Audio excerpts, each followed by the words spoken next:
हमारे आदरणीय रविंद्रनाथ टैगोर ने दो दो देशों का राष्ट्रगीत लिखा है। हाँ, राष्ट्रीय गान, हमारा राष्ट्रीय गान, जन गण मन अधिनायक जय हे भारत भाग्य विधाता। इसको हम काफी अच्छे से समझाए थे, तो कई सारे हीरो हीरोइन लोगों ने भी, रवीना टंडन जो है ना, उन्होंने भी ट्वीट करके लिखा था कि गुरु। रवीना टंडन जो थी वो 1999 में जब कारगिल की लड़ाई हो रही थी ना, तो पाकिस्तानियों ने कहा था कि रवीना टंडन को भेज दो, तो एयरफोर्स ने ना बम के ऊपर लिख दिया था रवीना टंडन। वही बम गिराया था पाकिस्तानियों के ऊपर, रवीना टंडन। तो जरूरत नहीं, पाकिस्तानियों को ना इतिहास पढ़े लिखे नहीं है सब। हम उस देश के नागरिक हैं, हम उस देश के निवासी हैं जहां द्रौपदी के चीरहरण के प्रयास मात्र से ही महाभारत जैसा विशाल युद्ध हो गया था। हम उस देश के निवासी हैं जिस देश में मां सीता के अपहरण के लिए सोने की लंका जला दी गई थी, उस रावण का वध कर दिया गया था जिस रावण ने शनि और यमराज को बंदी बनाया था।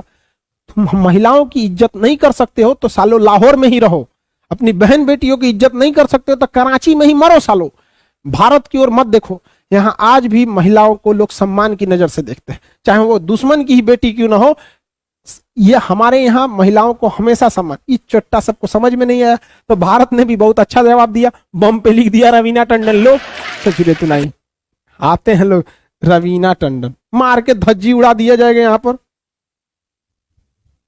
ठीक किया कि नहीं किया? तो जब परमाणु बम पे भी लिख देना चाहिए। लो, ये देखो तमीज होना चाहिए कि नहीं होना चाहिए। आप लड़ाई लड़ रहे हो, बॉर्डर पे लड़ाई लड़ो ना, आप इसमें बहन बेटियों को क्यों घसीट आते हो? तो पाकिस्तान वाला अपनी बेटियों को भेज दे रहा है चाइना कर्जा चुकाने के लिए। अब कितना शर्म की बात है, जो देश अपनी बहन बेटियों को कॉलगल बना के भेज रहा है चाइना में कर्जा चुकाने, इससे बड़ा सरदर्द, इतने बड़ा शर्म की बात क्या हो सकती है? और भारत में कर मार दिया, सब बम शांत हो गए। यहाँ पे नवाज शरीफ को भेज दिया था, लिया gift to Nawaz Sharif from Raveena Tandon, मारा बम धाए धाए गिरा दिया, समझा के गिरी।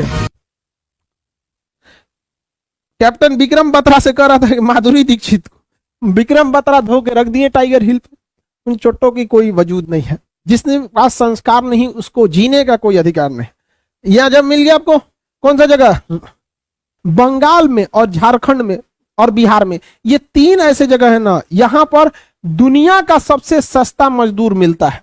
दुनिया का सबसे सस्ता मजदूर। झारखंड के मजदूर बड़ी मेहनती होते हैं, आदिवासी क्षेत्र है, सुबह 4 बजे उठ के काम करने लगते हैं। झारखंड के मजदूर पंजाब में जाके खेती करने जाते हैं, सुबह 4 बजे कटिया चालू करता है, 8 बजे तक निपटा देता है, मतलब सुबह सुबह में करने लगते हैं। तो दुनिया के सबसे सस्ते मजदूर बिहार, झारखंड और पश्चिम बंगाल में मिलेंगे।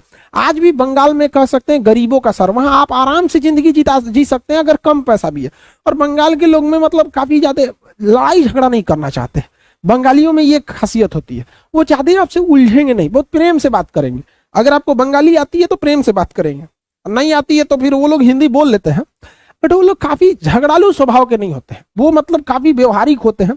आपसे जमता है तो ठीक है, नहीं जमेगा तो भालो भालो कह के चले जाएंगे, अपना जाओ, समझा गया कि नहीं? उलझते नहीं है। हमेशा याद रखिएगा, उलझने से आपका विकास रुक जाता है। उलझने वाला परंपरा हमारे यहाँ बिहार में मिलेगा, तनी तनी बात पे उलझ जाता है, ये सब नहीं।